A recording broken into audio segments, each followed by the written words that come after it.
Alhamdulillah, alhamdulillah, walhamdulillah. Kita bersyukur terus-menerus kepada Allah atas karunia-Nya yang luar biasa. Di pagi yang cerah ini kita mohon kepada Allah keberkahan. Mudah-mudahan kita menjadi hamba-hamba yang mukhlisin, mukhlis dan orang-orang yang menebar kebaikan. Saudaraku sekalian yang insyaallah dimuliakan oleh Allah,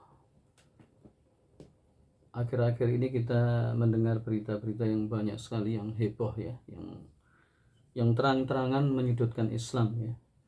Mulai dari yang dilakukan selegram anak muda ya, dengan ide child free. Jadi child free itu menikah tapi nggak punya anak. Itu adalah serangan kepada Islam langsung ke jantungnya, dilakukan oleh anak muda. Kemudian juga kita melihat video yang tersebar, ada acara maulid tapi goyang-goyang. Itu dilakukan oleh sebuah partai besar yang konon katanya menggunakan partainya wong cilik. Jadi wong cilik itu diangkat supaya dibela partainya. Ternyata dia adalah penghancur Islam. Kemudian kita juga mendengar adanya seorang jenderal yang mengatakan semua agama benar. Ini adalah sebuah pengerusakan. Terang-terangan itu menghancurkan Islam ya, karena kalau kita tanya masing-masing agama akan mengatakan dirinya paling benar, dan itu rasional banget lah.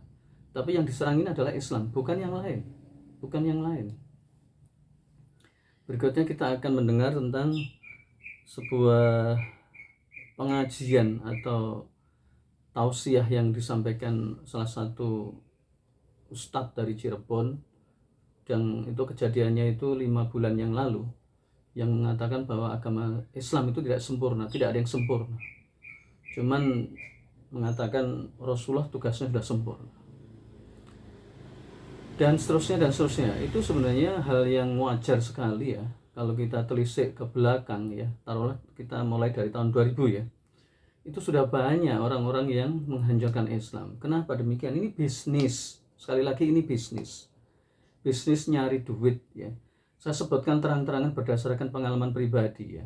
Di kalangan mahasiswa tahun kira-kira 15 tahun yang lalu lah, waktu saya masih di Surabaya ya. Itu ada sebuah International Forum Discussion of Islam di salah satu lembaga atau sekolah waktu itu institut ya, perguruan tinggi Islam ya, negeri.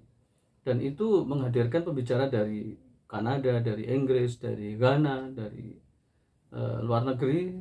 Yang dibahas adalah Islamnya ya. Mungkin pada awalnya adalah membahas tentang kelompok-kelompok ekstrim dari kalangan kaum muslimin, yang ini memang kita tidak bisa bantah ya. Ada kelompok yang suka mengkafirkan, itu ada, memang di satu sisi ada, dan mereka memanfaatkan ini. Kalau kita telisik secara mendalam, ini juga perbuatan mereka ya. Munculnya Arab Saudi itu kan karena Inggris. Jadi Arab Saudi lahir itu karena Inggris. Inggris itu selingkuh dengan Israel, kemudian selingkuh dengan Raja Saud ya, Masya Allah, lahirlah Arab Saudi. Nah disitulah kemudian Arab Saudi itu membebaskan diri atau keluar dari kekhilafan Turki Utsmani, dan kemudian begitulah dan seterusnya dan seterusnya ya. Nah sekarang ini kalau kita lihat lebih parah lagi ya. Jadi tahun 2000 itu ada namanya Lia Eden ya, Lia Eden yang mengaku malaikat Jibril dan seterusnya, utusan malaikat Jibril ya, merangkul semua agama. Kemudian ada Ustadz Rocky ya, yang menggunakan sholat dengan bahasa Indonesia. Banyak nanti ini duit. Nah kembali ke dalam diskusi tingkat internasional tadi yang saya sempat ikut. Saya sempat diundang sebagai salah satu peserta, dan saya menyampaikan dalam bahasa Inggris untuk menanyakan kenapa dalam Islam, dalam forum ini kok cuman Islam yang garis keras saja, dalam arti disudutkan Islam saja, tidak yang lain, tidak dari sisi positif Islamnya, tetapi Islam yang negatif ya. Ya memang itu ada ya, yang kelompok-kelompok yang suka mengkafirkan itu ada, tetapi Islam bukan itu masalahnya, dan seterusnya dan seterusnya. Jadi saya tidak heran nanti akan ada lagi karena ini duit. Jadi setelah saya keluar dari forum itu, memang saya tahu bahwa itu semua proposal, agendanya proposal, dan saya sampaikan ini karena saya ingin mengedukasi umat bahwa ini adalah duit. Demi Allah, saya bersumpah demi Allah, orang-orang yang bikin kegaduhan itu duit sebenarnya. duit, orientasi duit. Mungkin kalian bisa menipu, tapi Allah tidak bisa ditipu. Hati kalian tidak bisa ditipu. Dan suatu saat kalian akan tahu bahwa apa yang kalian makan dari duit itu. Anda lihatlah beberapa tahun yang lalu, mulai tahun 2000-an itu ada singkat kata kasusnya Ulil Absar Abdallah ya. Mudah-mudahan tobat beliau ya, mudah-mudahan tobat. Beliau terang-terangan bahwa ini nyari duit. Dia dapat berapa miliar itu urusan dia lah. Cari sendiri. Ini salah satu contoh. Jadi betapa orang sekarang itu mudah mencari duit dengan cara menghalalkan segala cara, termasuk menghancurkan Islam. Itu duit. Ya. Nah, sekarang saya ingin kasih tahu bahwa ini sebenarnya udah lama. Jadi Islam itu tidak bisa dihancurkan karena Islam itu agama fitrah. Islam itu agama dari Allah dan itu fitrah. Dan meskipun mereka suka menghancurkan Islam, wa makaru wa makarullah wallahu khairul makirin. Itu satu ayat ada 3 ya. Yang pertama adalah bahwa wa makaru, di situ orang-orang kafir, orang-orang munafik, orang-orang dolim itu berbuat makar. Kenapa kok Islam? Nanti kita jelaskan di akhir. Kenapa Islam kok menjadi musuhnya? Itu kenapa? Mereka jadi orang kafir, orang munafik, orang dolim, orang fasik itu bersekongkol untuk menghancurkan Islam. Jadi jelas. Kemudian yang kedua adalah wa makarullah. Yang kedua adalah wa makarullah, dan Allah membuat makar. Ya. Jadi kalau mereka berbuat budaya dengan menghancurkan Islam, dengan menghancurkan Al-Quran, nanti ada nih cara-cara teknisnya ya. Kenapa Islam dihancurkan dan bagaimana caranya di akhir ini kita akan sampaikan. Yang kedua dari ayat itu adalah Allah membuat makar. Jadi kalau dalam ceramah saya dalam hal lain, khususnya tentang tazkiyatun nafas, tentang peningkatan tauhid, tentang keagungan Allah, tentang betapa Allahu la ilaha illa wal hayyul qayyum la ta'khudhu sinatu wa la na'um lahu ma fis samawati wa ma fil ard man dzal ladzi yashfa'u indahu illa bi idnihi ya'lamu ma baina aydihim wa ma khalfahum al-ayah. Itu sebenarnya manusia itu gak ada apa-apanya, kecil, entar lagi juga mati, yang bikin gaduh itu juga mati, rezim diktator juga mati, kemudian orang-orang bikin masalah itu juga mati, makannya juga udah habis nanti, dan tinggal apa? Tinggal dosa-dosanya. Al jazaul ihsan ilal ihsan. Orang yang berbuat baik akan dipasti oleh Allah dibalas dengan kebaikan dalam surat Ar-Rahman. Itu artinya mafhum mukhalafahnya orang yang berbuat jahat juga akan dibalas dengan jahat, dengan dosa, dengan hukuman yang ngeri ya. Bahkan dalam surat At-Taubah itu, surat Taubah itu untuk orang-orang berbuat jahat, orang-orang yang untuk cepat taubat ya. Saya sarankan wahai saudaraku yang ngambil duit dengan cara haram, dengan menyudutkan agama Islam, dengan membuat gaduh, dengan membuat masalah-masalah, para buzzer, para influencer, para kiai-kiai badut istana, para pelacur agama. Ada ya pelacur, ada. Pelacur itu dosanya itu mendekati syirik, dosanya besar. Tetapi ada 7 jenis pelacur dan itu tingkatannya macam-macam. Dan yang mengerikan adalah pelacur agama. Artinya nyari agama, nyari duit lewat agama. Dan itu sudah banyak di kalangan Bani Israel, kemudian di kalangan Yahudi, Nasrani, dan sekarang Islam. Pelajari aja itu, banyak sekali. Baik, yang terakhir, kenapa kok Islam yang dihancurkan? Ya, karena Islam itu penghalang. Islam itu agama fitrah, Islam itu agama yang sesuai dengan logika manusia, sesuai dengan akal manusia, kejujuran, keadilan itu dalam Islam.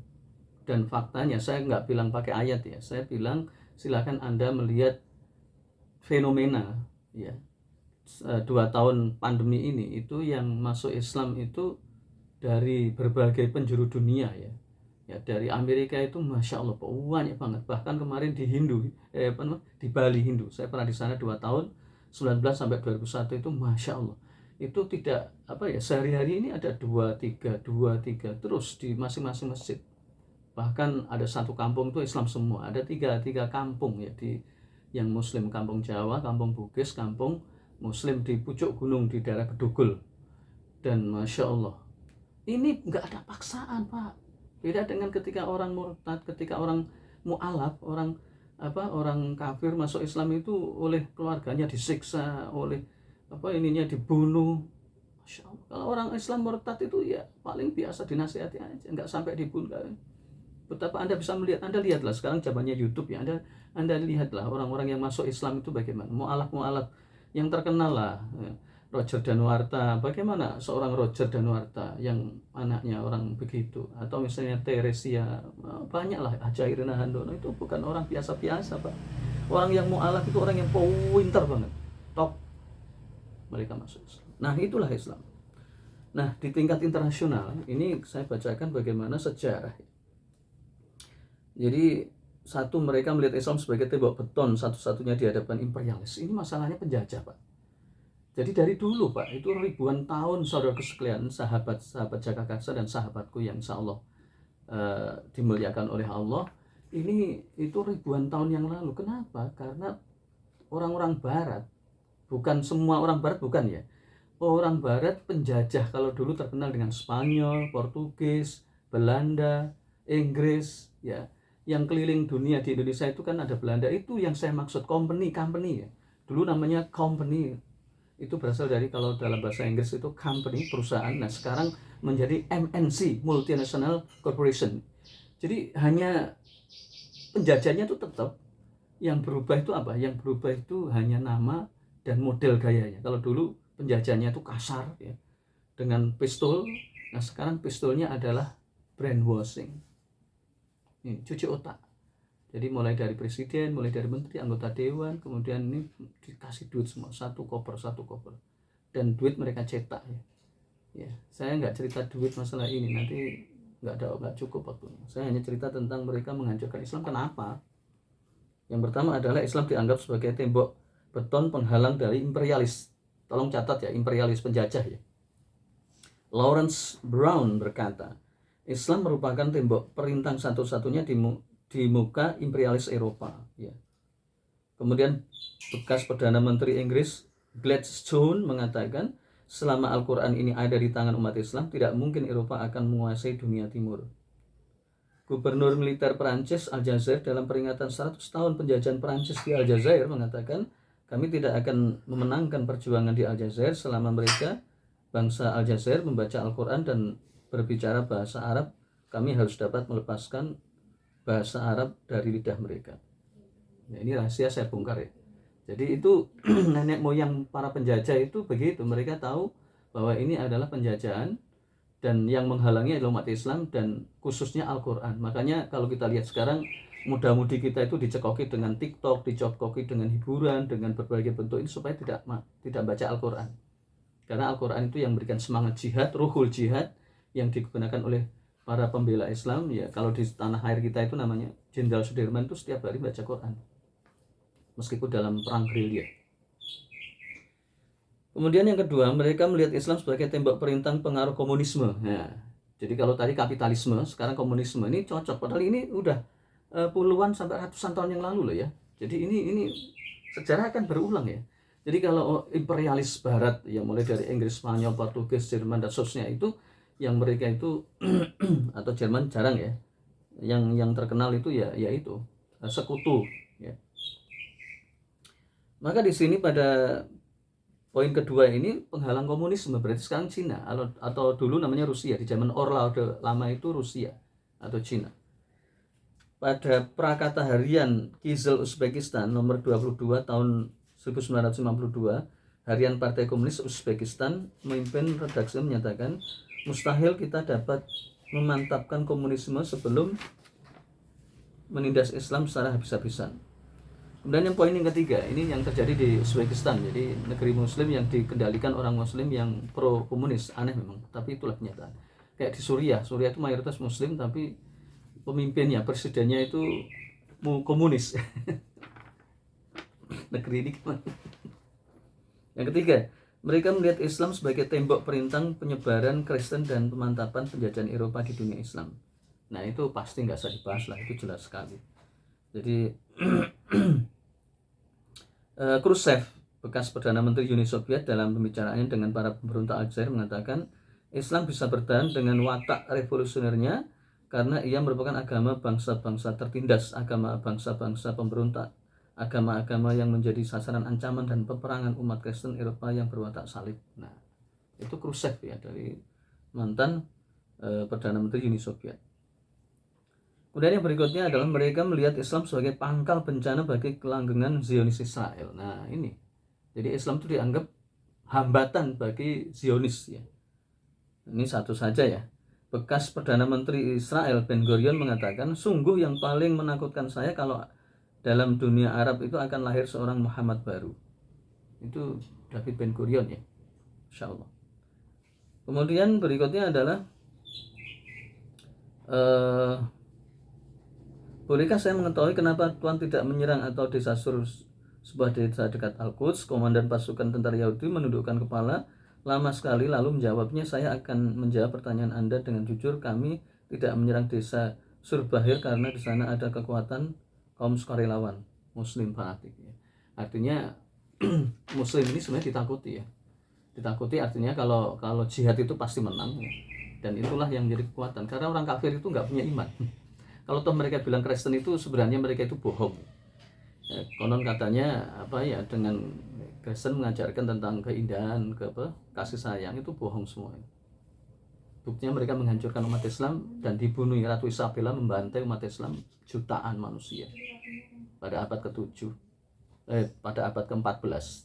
Islam masuk ke Spanyol abad ke-7, mendirikan negara Islam sampai 700 tahun, kemudian dibantai pada abad ke-14. Tapi dengan izin Allah kasih kemenangan di Turki Utsmani abad 14. Jadi setelah umat Islam dihancurkan, umat Islam oleh Allah dimenangkan di Turki Utsmani. Sabar, dakwah. Jadi tidak penting bagi kita, marah-marah nggak penting. Dakwah terus saja lakukan. Jadi buat apa sih marah itu? Ya kalau toh misalnya ada orang jahat seperti itu, Islam ditindas, memang begitu wataknya. Jadi kalau Anda tahu karakter masing-masing musuh Islam itu begitu, ya sudah, berdakwah saja, jangan marah ini, jangan. Saya dari itu selu-selu saja, dakwah, sampaikan kebenaran, dan kita bongkar kejahatan mereka, moderasi agama ya, yang sekarang dikejarkan mereka. Sebenarnya mereka itu bingung demi Allah ya, saya melihat dengan mata hati ya. Orang kafir, orang munafik, orang fasik, serta ulama-ulama badut istana itu bingung, nggak bisa tidur. Karena saya melihatnya dari kacamata hati, tasawuf, kajian Islam modern, karangan Imam Al-Ghazali, kalangan Al-Haris Al-Muhasibi, dan ulama-ulama Al-Is, Abdus Salam ya, itu Masya Allah, orang itu ya kalau makan harta haram, yang biasa, haram biasa ya, misalnya entah menipu, entah ini ya, itu aja Allah kasih namanya nuktoh tuh sauda ya, itu titik hitam yang ini nggak akan hilang kalau harus taubat, harus nangis. Nah, apalagi kalau dia hartanya harta dengan cara merusak Islam, itu nuktohnya di sini kafir, bukan aja ini. Sudah, hatinya menjadi sudah hati, jadi kolbun sauda, jadi kolbunnya kolbun yang aswad, ibarat kata sudah nggak bisa biaran aja, tinggal menunggu siksa Allah. Dan demi Allah mereka itu sejatinya mereka itu gelisah. Udahlah, kalau mereka punya, saya tahu, dia tetangga saya ada itu, profesor siapa itu demi Allah, saya sumpah demi Allah, mereka itu nggak enak. Mending kita alhamdulillah bisa bersyukur, bisa kasih kesehatan, kasih dakwah. Mereka nggak nyaman, duit, dan mereka benar-benar gelisah hidupnya, ketakutan. Itu siksaan yang Allah berikan, itu ada ayatnya banyak ya. Jadi kalau orang itu mencari jabatan dengan cara haram, mencari duit dengan cara haram, mencari harta, mendolimi saudaranya ya, dalam timbangan aja Allah melaknat dari 7 langit ya. Wailul lil mutaffifin, itu coba dibuka lah ya, itu anak-anak kita udah hafal. Jadi 7 langit yang Masya Allah, saya sudah membuat video tentang 7 langit ya, tentang Allahu Akbar, itu silahkan dilihat, itu Masya Allah. Manusia itu nggak ada apa-apanya, manusia kecil, manusia itu Masya Allah. Ini kita menipu orang lain dengan timbangan 100 rupiah saja, itu Allah sudah melaknat dari 7 langit. Apalagi kita menipu rakyat, membohongi rakyat dengan dalil-dalil yang Masya Allah, dengan habaib, dengan ulama. Wassalam. Mudah-mudahan bermanfaat. Aqul qouli hadza wa astaghfirullahaladzim innahu huwal ghafurur rahim.